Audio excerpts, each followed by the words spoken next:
Good evening and many thanks for joining us. I am Ansmane Sonyasi and this is QTV News coming to you live from our studios on Caraba Avenue. Here are the main news headlines. The U.S. Embassy has organized a forum on preventing and responding to all forms of gender-based violence in commemoration of the annual 16 days of activism against gender-based violence. Amnesty International's KM chapter, in collaboration with the European Union and Alliance Francaise de Gambia, on Friday commemorated International Human Rights Day, which falls on 10th December annually.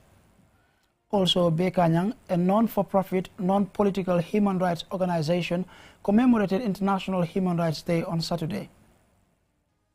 A symposium on abolishing the death penalty in the Gambia was organized in the North Bank region by Amnesty International's Farafenni Group. And the Tabital Pulagu International Gambia chapter held its annual general meeting on Saturday at Brikamaba in the Central River region. So stay tuned as we bring you more on these and other stories.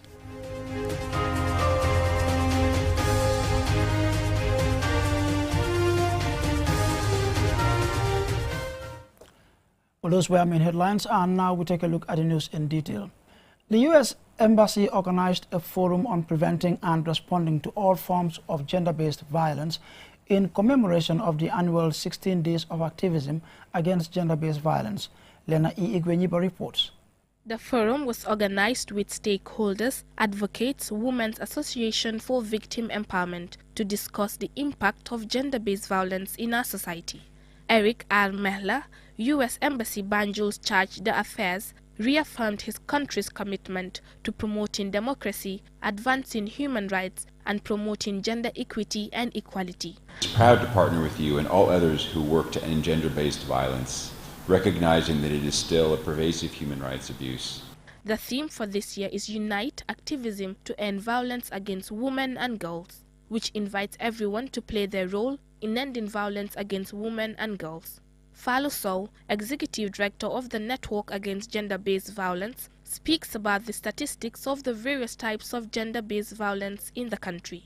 If you look at the Demographic Health Survey 2019-2020, it has revealed that violence in the Gambia overall has been increasing from 2013 to date, from 26% to 48%. That is 22%, increment. And physical violence has increased from 41% to 48% over the same period. Dr. Stephanie Mendy, a gynecologist at the Bundung Maternal and Child Health Hospital, and Fatu Balde, an advocate, speak on the experiences and the impact of GBV. GBV is a pandemic. I see it as a disease process like any other disease. And it's because in Gambia, we have not taken it seriously and we don't know the implications of gender-based violence in our society. To align it with this year's theme, to unite activism. We've seen how sexual and gender-based violence, especially in the Gambia, has been extended to women's rights defenders in an effort to silence us. That is a form of gender-based violence. Halima Tudiba, Commissioner at the National Human Rights Commission, discusses the importance of prioritizing gender-based violence and the need to hold meaningful conversations around this issue. Take a holistic approach to addressing it. When we are addressing health as a concern in this country, gender-based violence should be mainstreamed. And also to understand that this is a collective responsibility. Bintanjai, the Gambia Police PRO, explains the efforts being made to address and end violence against women and girls in the Gambia. This is why, as part of our strategic plans to ensure that we operate professionally within the confines of the law, we have come up with a lot of trainings for our staff, our personnel, within and outside the Gambia to ensure that these sensitive cases are dealt with the sensitivity they deserve and the professionalism to ensure that the perpetrators are punished, rehabilitated, corrected, and other people deterred from committing the same violations. As part of its agenda and mission, the U.S. Embassy stands firm in preventing and responding to all forms of gender-based violence. 16 days of activism ends on December 10th, which is Human Rights Day. Reporting for QTV News, I am Lena E. Igwenyiba. Now, Amnesty International's KM chapter, in collaboration with the European Union and Alliance Française de Gambia, on Friday commemorated International Human Rights Day, which falls on 10th December annually. Loliam Kamara attended and filed this report.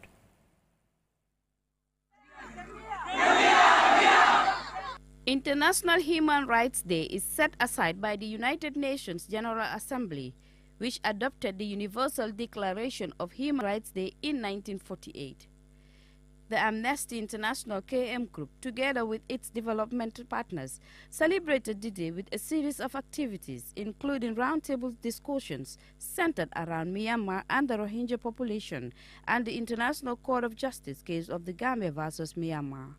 Modo OC, the Deputy Secretary General Amnesty KM Group, states that the day gives people and organizations an opportunity to reflect and create more advocacy on the need for people's rights to be respected. Mr. C stated why the theme is important.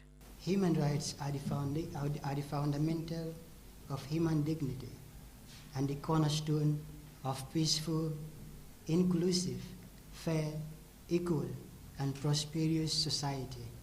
Human rights reflect the most fundamental things we share, that is our common humanity. Mahmoud Job, a representative from the National Human Rights Commission, outlined that the day offers them an opportunity to take stock of how far they have gone in meeting their international commitment, as well as domestic legislation in promoting and protecting human rights in the Gambia. At the roundtable session, Aji Adama Sise, Principal State Counsel at the Ministry of Justice, explained that the Gambia had filed a case against Myanmar in November of 2011 and have been keenly following the case since then. There is about 4 objections this time around. The first objection was Gambia is not affected by the genocide. Other objection they raised was that Gambia is just taking the lead but is not funding or financing the whole process. The other objection they raised was the lack of jurisdiction. In the fact-finding mission to represent evidence about the Myanmar genocide, Amnesty International also played a key role. Muhammad Haidara, president of the Amnesty International KM chapter, explained. They felt as a threat that the Rohingyas are trying to overwhelm their own society, because they are trying to grow in such a way that they might overwhelm, the native of those communities. Emmanuel Daniel Juve, chairman of the National Human Rights Commission and EU's ambassador to the Gambia, Corrado Pampaloni, both spoke on the important role their institutions played in supporting the people of Myanmar. I always call my institution a hybrid one because we have strong links with the Global Alliance of National Human Rights Institutions. We have strong links with the Office of the High Commissioner for Human Rights and also other national human rights institutions all over the world. Humanitarian part, we have invested more than 340 million. We are the second donors after the US. The Rohingya genocide is a series of ongoing persecutions and killings of the Muslim Rohingya people by Myanmar's military. Myanmar was formerly known as Burma. For QTV News, Loli M. Kamara. Now also on Human Rights Day, Bekanyang, a non-for-profit, non-political human rights organization, on Saturday commemorated International Human Rights Day. Jillian Jai was there and has the rest of that story. International Human Rights Day was adopted by the United Nations General Assembly in 1948 on the pronouncement of the Universal Declaration of Human Rights, UDHR. The UDHR is a milestone document which proclaims the inalienable rights that everyone is entitled to as human being, irrespective of race, color, religion, sex, language, political and other opinion, national or social origin, property, birth, or another status. This year's theme is dignity, freedom and justice for all, and the call to action is hashtag Stand Up for Human Rights. Famara Jaune, Executive Director of Bekanyang, says gender-based violence, increasing crime rate are among other issues prevalent in our country. Recent one we've seen was the Gambians who want to protest about the high cost of living and the way the country is being governed. They were denied, but that's just one series of organizations were denied permit by the Gambia Police Force in contravention of their right to peaceful assembly and protest.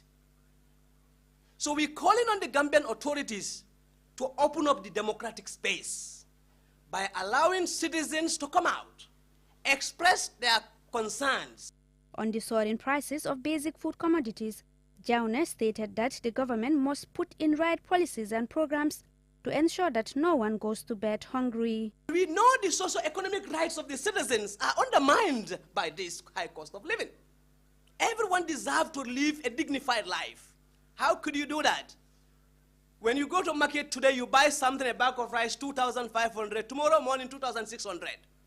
And salaries are stagnant. Healthy environment is a human right, according to the United Nations.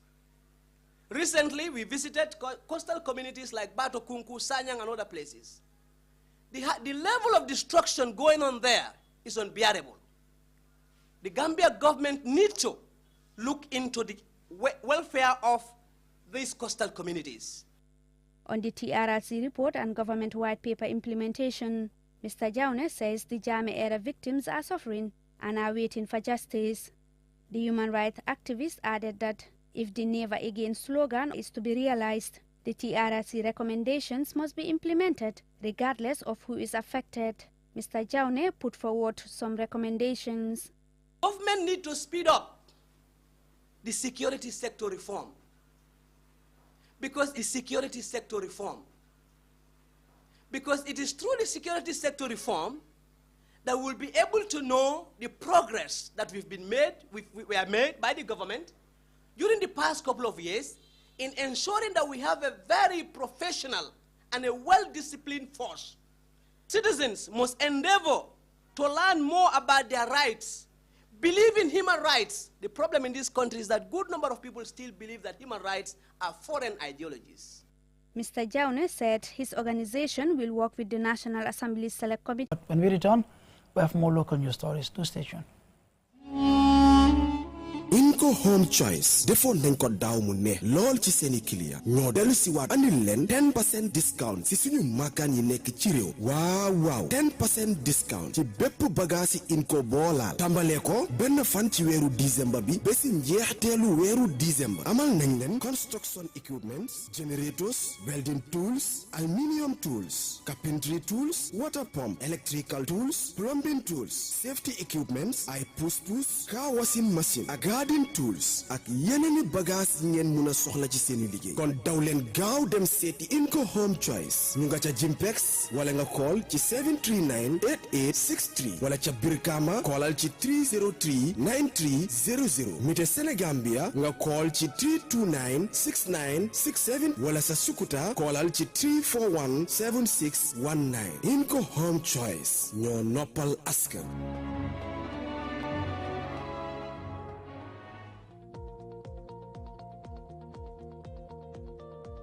To make sure your company's products and services reach your potential customers, it is essential that you choose the right channel for your marketing purposes. QTV has the widest reach locally and beyond, and we can give your business the visibility it needs. Call QTV Marketing on +220 324 4444 or email us at marketing@qtv.gm and take your business to the world.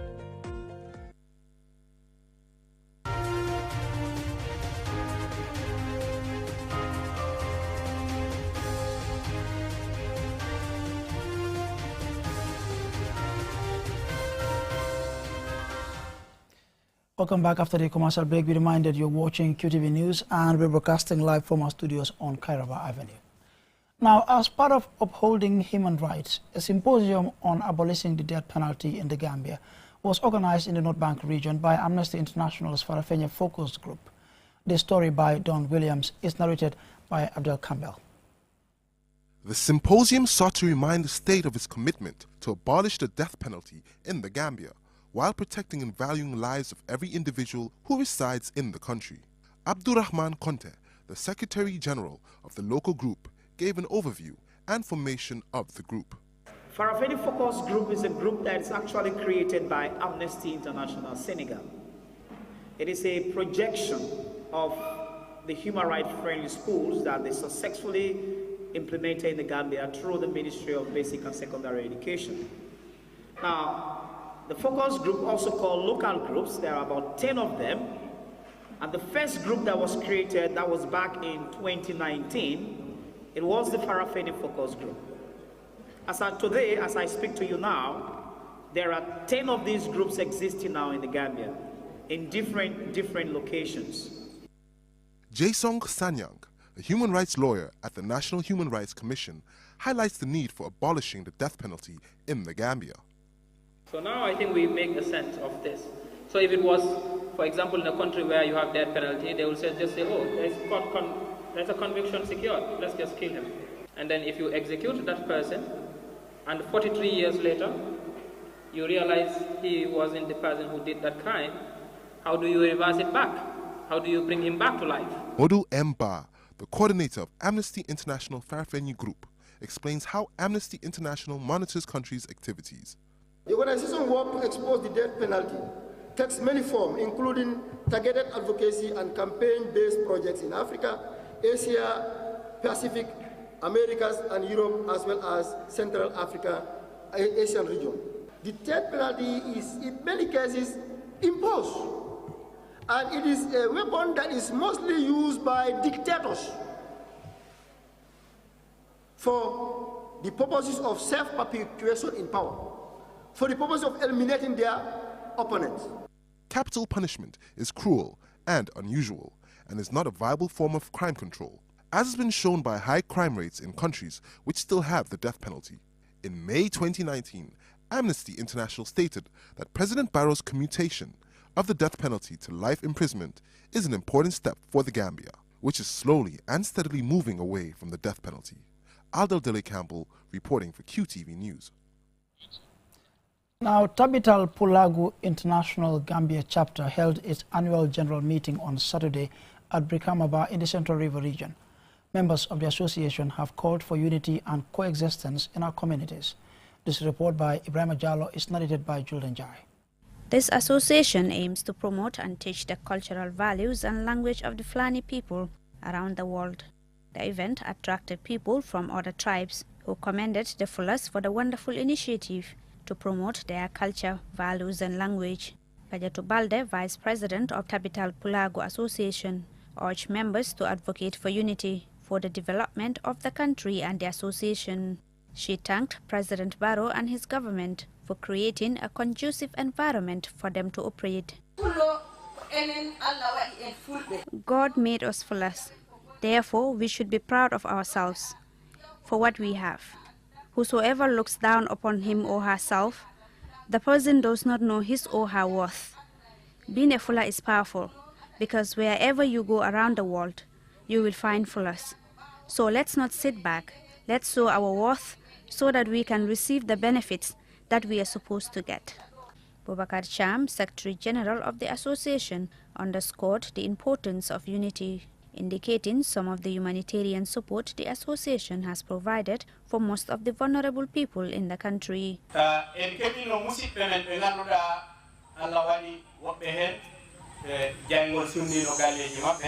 Fire burned down the houses of some of our relatives, plus their belongings, and others fell sick. So, Tabital Pulagu rendered financial assistance amounting to over $100,000 to them. This is all geared towards uniting us.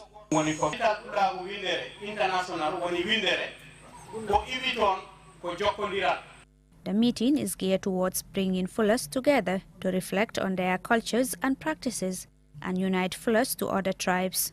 Other speakers included Sutura Jallo, who highlighted the challenges Fulas face in accessing national documents, especially when they want to travel.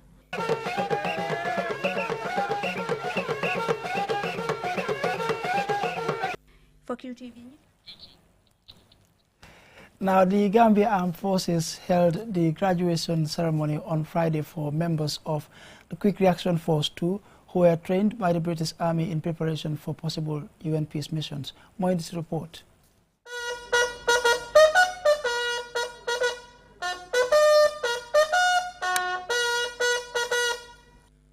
Having undergone several training camps in Turkey and in the Gambia, Members of the Quick Reaction Force 2 benefited from high-level training in various specialized drills.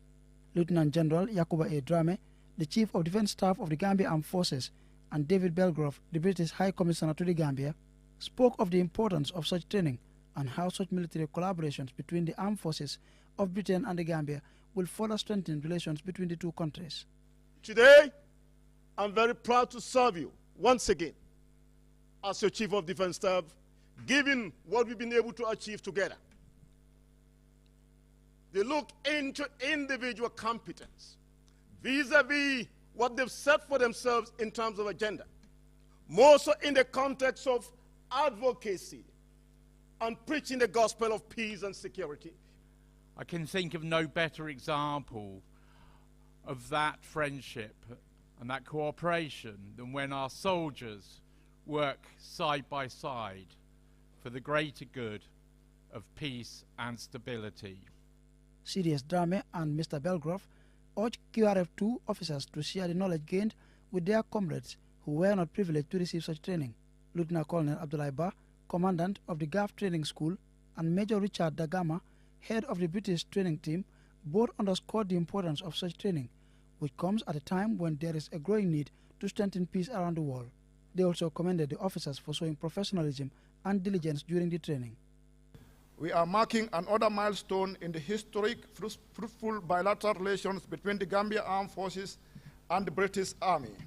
The training of personnel of the Quick Reaction Force 2 by members of the Scots Guards 1 under the dynamic leadership of Major Richard Dagama. From all of us, we are deeply grateful for the professionalism, diligence, and enthusiasm that you have shown at every step of this training package. On behalf of KRF2, Contingent Commander Lieutenant Colonel Amadou Bojang thanked GAF and the British Army leadership and the governments of both countries for giving them the opportunity to strengthen their capacity. Lieutenant Colonel Bojang spoke highly of their trainers and the lessons they learned. Allow me to register my sincere appreciation to the training team for well-delivered lesson to QRF2. It is hoped that the training team will continue the next training phase line up for QRF2. I hope when next the Chief of Defense Staff call you on similar capacity, you will kindly oblige. The head of the British Peace Support Team for Africa, Lieutenant Colonel Browning, was also full of praise for QRF officers and promised that similar training opportunities will soon be extended to the GAF. Several officers were singled out for their exceptional performance and dedication to duty. One of them, Captain Sekou Jaju, was highly commended and rewarded as the most outstanding officer during the training. The British Army officers received gifts from their Gambian counterparts in appreciation of the training and commemoration of the annual 16 days of activism against gender-based violence. Amnesty International's CAME chapter, in collaboration with the European Union and Alliance Francaise de Gambia, on Friday commemorated International Human Rights Day, which falls on 10th December annually. Also, Bekanyang, a non-for-profit, non-political human rights organization, on Saturday commemorated International Human Rights Day. A symposium on abolishing the death penalty in the Gambia was organized in the North Bank region by Amnesty International's Farafenya group. And the Tabital Pulago International Gambia chapter held its annual general meeting on Saturday at Brikamaba in the Central River region to promote the Fula culture.